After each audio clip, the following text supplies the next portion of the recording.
আছি। নিশার আজকে বিয়ের দিন, তো নিশা কিরকম সাজতে চাইছো জাস্ট একটু বলো। আমি একটু গর্জিয়াস হবে, স্কিনটা একটু গ্লোয়িং থাকবে, আর একটু পাকিস্তানি ব্রাইডাল লুক হবে। পাকিস্তানে এক্সাইটেড আছো? দারুণ, ভীষণ এক্সাইটেড। আমাকেও একদম ঘুম উড়িয়ে দিচ্ছ। একদম তাই। নিজের ঘুম হয়েছে কালকে? একদমই না, কিসের জন্য? শুধু সাজার জন্য? সাজার জন্য সব কিছু চিন্তা, একটা ভয় কি হবে, নতুন লাইফ, সেই সব। নতুন লাইফ ভালোই হবে আশা করছি। থ্যাংক ইউ দিদি। খুব ভালো হবে।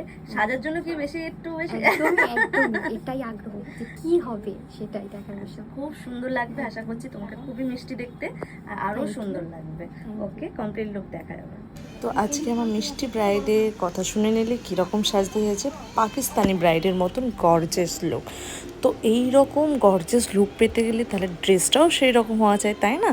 তো সত্যিই ব্রাইডের আজকের ড্রেসটা ছিল অসাধারণ বিউটিফুল, যেটা তোমাদের সাথে পুরো শেয়ার করব। ব্রাইড আজকে আমার স্টুডিওতেই সেজেছিল। তো আজকে ফুল লুকটা তোমরা অবশ্যই দেখো, কারণ লুকটা সত্যি অসাধারণ ছিল। আর আজকে আমি পুরো রিভিউটা নিতে পারিনি, রিসেপশনের দিনে ব্রাইডের রিভিউটা অবশ্যই তোমাদের সাথে শেয়ার করব, যেহেতু ব্রাইডের বিয়ের দিনেও ছিল, রিসেপশনের দিনেও ছিল। এখানে একটা কথা বলতে চাই, প্রত্যেকটা ব্রাইড তাদের নিজেদের কথা বলে যে কীরকম সাজতে চাইছে। পুরো লুকটা একটা ডিপেন্ড করে, পুরো মেকআপ, হেয়ারস্টাইল, ড্রেস, জুয়েলারি সব কিছু একটা মিলিয়ে কিন্তু একটা লুক পুরো ক্রিয়েট করে।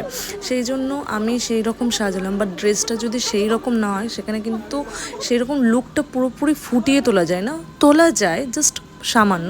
তো ব্রাইড মোটামুটি কমপ্লিট, এখনও বাকি আছে। তো কেমন লাগছে একবার জেনে নেই। দারুণ লাগছে, মাশাআল্লাহ। আমার অনেক দিনের ইচ্ছা ছিল, আর দিদি সেটা পূরণ করে দিয়েছে। বলতে গেলে এটা আমার ড্রিম লুক ছিল, যে পাকিস্তানি ব্রাইডাল লুক। ভালো লাগছে? চোখ খুব যেমন চেয়েছিলে? একদমই একদম। ওকে, কালকে আমি পরে রিভিউটা নিয়ে নেবো, ঠিক আছে? তো পুরো কমপ্লিট লুকটা আমি দেখাচ্ছি, যেহেতু আমার নেক্সট ব্রাইড ছিল সেই জন্য পুরো ফুল এটা নেওয়া হয়নি রিভিউটা। রিসেপশনের দিন অবশ্যই রিভিউটা নেব, কতক্ষণ স্টে করেছিল, কতক্ষণ মেকআপ ছিল।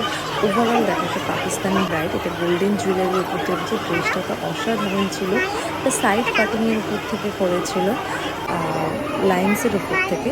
তো ওভারঅল লুকটা কেমন লাগছে আজ আমার মিষ্টি ব্রাইডকে, আর রিসেপশনের লুকটা তো আরও সুন্দর, সেটা তোমাদের সাথে তাড়াতাড়ি শেয়ার করুন। Thank you.